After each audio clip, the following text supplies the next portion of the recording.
The Korean War began on June 25th, 1950, and it officially ended on July 27th, 1953, with my father Sonny returning home to El Cajon, California to reunite with his family. My first sister, Teresa, was 4 years old, Renee was around 2 years old, and me at 9 months old.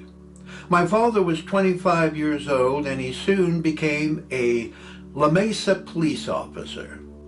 Actress Bette Davis didn't appear on the silver screen in 1953, and she wouldn't be seen again until 1955. Joan Crawford must have been delighted not to see Bette Davis coming out with a new motion picture in 1953. But Crawford was in the motion picture Torch Song, starring Michael Wilding and Gig Young, and filmed by MGM. It was released on October 23, 1953. Frank Sinatra was shot out of a cannon barrel into the starry-filled sky of success as a motion picture actor when performing in From Here to Eternity, starring Burt Lancaster and Deborah Kerr and filmed by Columbia Pictures.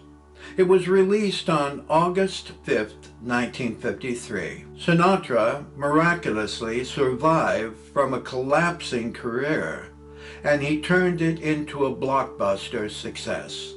He was nominated Best Supporting Actor, and he soon won the Academy Awards Oscar for Best Supporting Actor. Little did 14 years old Victor Charles ever dreamt that he would be nominated for Best Supporting Actor in Whatever Happened to Baby Jane in 1963. On December 8, 1953, Peggy Kellner was playing the role of Maria in William Shakespeare's Twelfth Night on the Herring Hall stage at the University of Arizona. Dean Martin and Jerry Lewis were still high on the limelight of Hollywood with another 3 motion pictures in 1953. They were Scared Stiff, filmed by Paramount Pictures and released on April 27, 1953. Then came The Caddy, starring Donnie Reed and Barbara Bates, filmed at Paramount Pictures and released on August 27, 1953. Their third motion picture was Money from Home, starring Margie Miller and Robert Strauss, and filmed at Paramount Pictures. It was released on December 31st, 1953. All of America was going crazy, laughing from these 2 funny guys, Dean Martin and Jerry Lewis. Victor Charles was 14 years old in 1953, and this was the year he began attending at St. Augustine's High School in San Diego, California. My Uncle Victor Charles would meet his first mentor, Father John R. Ahern, who would soon take him under his wing and teach him to admire poetry and the glorious words of William Shakespeare's many classic plays. My great-grandmother, Granny Grunts, was the one person in the family that truly prepared Victor Charles to be a theatrical sponge. And Father John Ahern was the one who gave him confidence to become a great actor.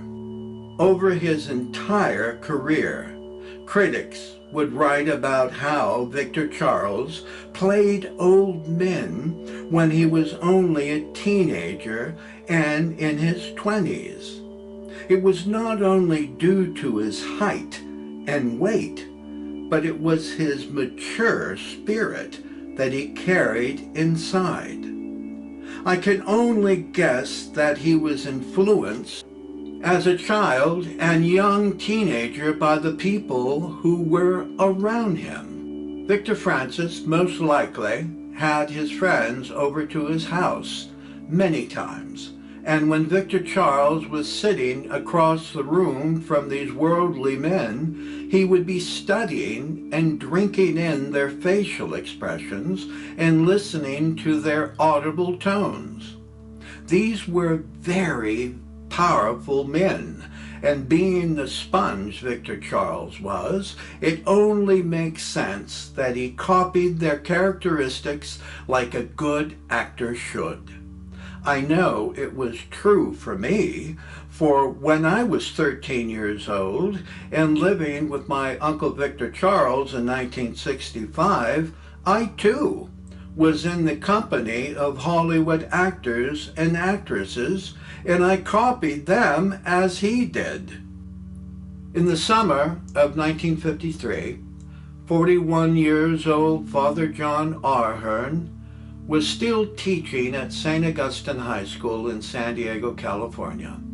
There was a new principal en route coming to the school, but after traveling from Philadelphia, Father John Sparrow suddenly died from natural reasons. In that same year, Father John R. Ahern was appointed to be the new principal of St. Augustine High School. A new addition to the Buono family would soon be 12 years old Anthony Edwards, who lived next door to them when they first moved there in 1950. My grandma, Mert, had become good friends with Anthony's mother over 4 years' time.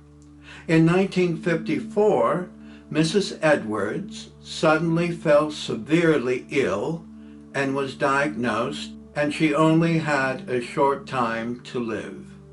Anthony's mother asked my grandmother, Mert, to take her son into the family when she dies. My step-grandfather, Victor Francis, and Grandma Mert honored Mrs. Edwards' request, and when she died, they took her young son, Anthony, into their home for the rest of their lives.